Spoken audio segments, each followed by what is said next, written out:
Hey guys, how you going? Hope you're all doing very well. This evening I'm going to be doing another movie review. This movie is a horror film from the USA, English language, released in the year 2018, directed by Dean Devlin, and this film is called Bad Samaritan. So Bad Samaritan is about two best friends. They work as valets at this restaurant, and what their customers don't realise is that they're actually criminals. So while one of the friends stays outside and keeps an eye on the customer eating their dinner inside the restaurant, the other friend takes the car, goes back to the customer's home, robs them blind, and then comes back as though nothing's happened. So this is the way that they make a quick buck, but unfortunately on one specific evening things are going to go from bad to worse very quickly when they pick the wrong customer. So this customer, he appears to be very odd, but he's very rich, and so it's obviously too good to refuse. So they do their usual thing. One of the friends goes to the home while the other one keeps a lookout, but what this friend finds inside the home is going to change him forever. Basically, there is a woman that is bound, she is gagged, she's got blood all over her, so it's an indication that this man is in fact a psychopath. And what the friends don't realise is that they've fallen into the psychopath's trap, and now their lives are in danger as well. So whether or not they can come out of this is something you're going to have to find out for yourself, because that's as far as I'm going with my synopsis. Now my thoughts on Bad Samaritan.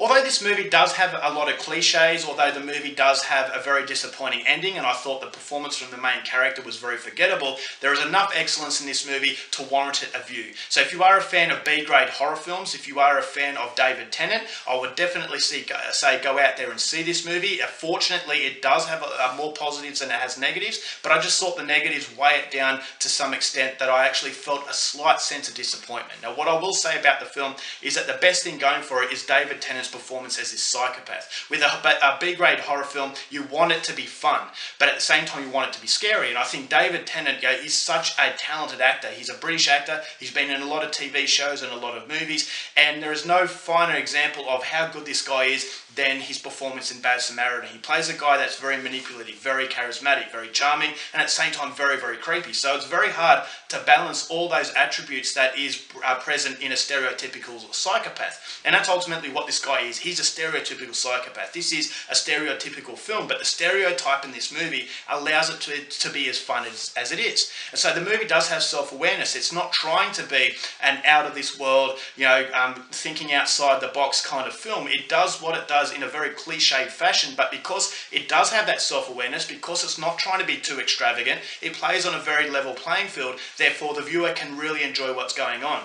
So when you've got a fantastic villain, you have a strong sense of fear. And the more you realise what this villain is about, the more the snowball effect starts to take in place. And so the movie almost goes, it's just under 2 hours, but it never felt boring because everything is snowballing, everything is elevating, and it never outstays its welcome. It never exhausts its ideas to the point where it becomes a little bit boring and you start looking at your watch. And as I said, the thing that the movie has going for it the most, and the reason why it never outstays its welcome, is the performance of this villain.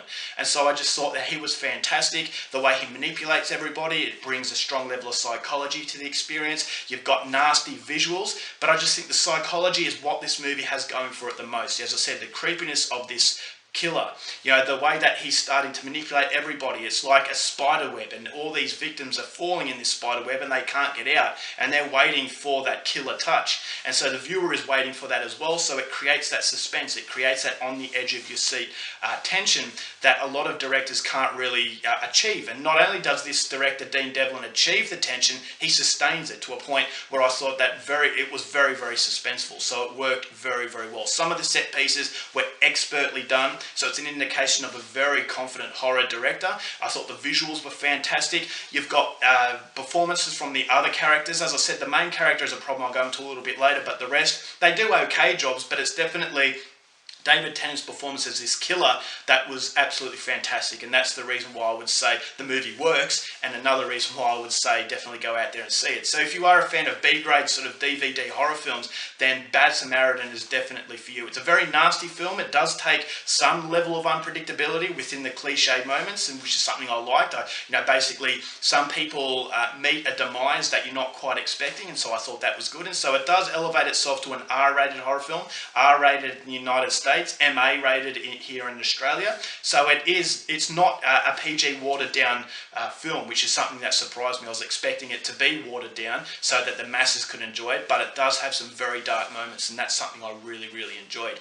So, as I said, the runtime is very good, the elevation is there, but unfortunately the biggest criticism to this movie is that it does have a very, very disappointing ending, and so the movie threatens to be something a little bit different. There are moments, as I said, that shocked me because I wasn't expecting the director to go there, but unfortunately at the end of the day, ultimately he does go in a way that is cliched. He does go in a way that I thought, alright, the way he finishes the film is the way that a lot of other movies of a similar type finish the movie. And so ultimately, yes, it does have its unpredictable moments, but when it comes right to the end, I thought as though he kind of chickened out a little bit, this director. He didn't want to make something that would anger audiences. And that's something that you want from horror films. You want horror films that have a very bleak sort of outlook, but this movie, I just thought there was a little bit of light at the end of it. I'm not going to tell you what happens, but it is a cliched sort of way that the film finishes, and I kind of rolled my eyes in some instances, and that was disappointing because I didn't roll my eyes in the rest of the film. And so the tone is very strong, but up until the end I thought it really didn't need that, and that's ultimately something that does weigh down the film. And the other thing that weighs down the movie, and ultimately is the biggest criticism, is the main character. I just didn't like him whatsoever.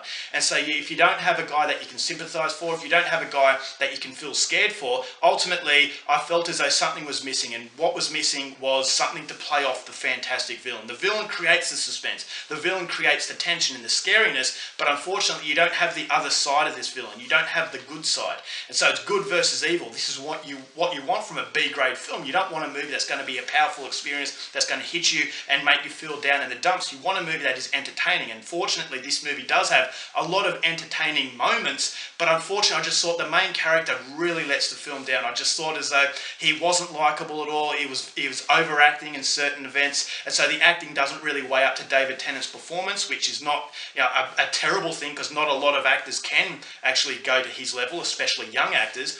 But I just thought as though the main character was just really unlikable. I didn't really sympathise for him, therefore I didn't feel the fear factor that I would have felt if it was a guy that I could call my friend, or could call a guy that I didn't want to see die.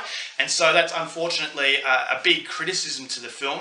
But pushing that aside, there are enough horror set pieces here, and there's enough tension, and the atmosphere and just the absorbing psychology that the film has makes it a movie that I thought was impressive. Dean Devlin definitely has a future as far as creating horror moments, and so it's a film that does have a lot of positives, but unfortunately the negatives weigh it down a little bit. But yeah, if you are a fan of B-grade films, I definitely think Bad Samaritan will please you. You're definitely not going to come away from this movie thinking that you wasted your time, and so for that I'm going to give this film 3 stars. Alright guys, that's it for my review. Hope you enjoyed it. Thanks for watching movies, and I'll see you later. Bye.